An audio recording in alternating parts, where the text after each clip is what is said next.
ایک مسجد میں ایک فقیر اعتکاف کی نیت سے جا کر بیٹھ گئے۔ پاس کوئی سامان کھانے پینے کا کچھ نہ تھا۔ مسجد کے امام صاحب نے ان کو نصیحت کی کہ یوں بے سر و سامانی سے مسجد میں بیٹھنے سے یہ اچھا تھا کہ کہیں مزدوری کرتے۔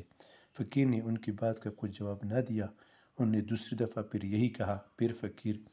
فقیر پھر چپ ہو گئے۔ اس نے تیسری دفعہ پھر کہا۔ فقیر خاموش رہے۔ اس نے چوتھی دفعہ پھر کہا تو انہوں نے جواب دیا کہ یہ مسجد کے قریب جو یہودی کی دکان ہے اس نے میری 2 روٹی روزانہ کی مقرر کر لی ہے۔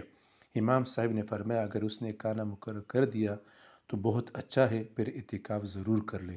فقیر نے کہا کاش آپ امام نہ ہوتے تو بہت اچھا تھا، تم اپنی اس ناقص توحید کے ساتھ اللہ کے اور اس کے بندوں کے درمیان واسطہ بن کر کھڑے ہوتے ہو۔ ایک کافر یہودی کے وعدے کو تم نے اللہ تعالیٰ کی روزی کے وعدے پر بڑھایا۔ واقعی سچ کہا ہے، ہماری یہی حالت ہے کہ بندے کے وعدے پر تو ہمیں اطمینان ہے، اللہ کے وعدے پر نہیں۔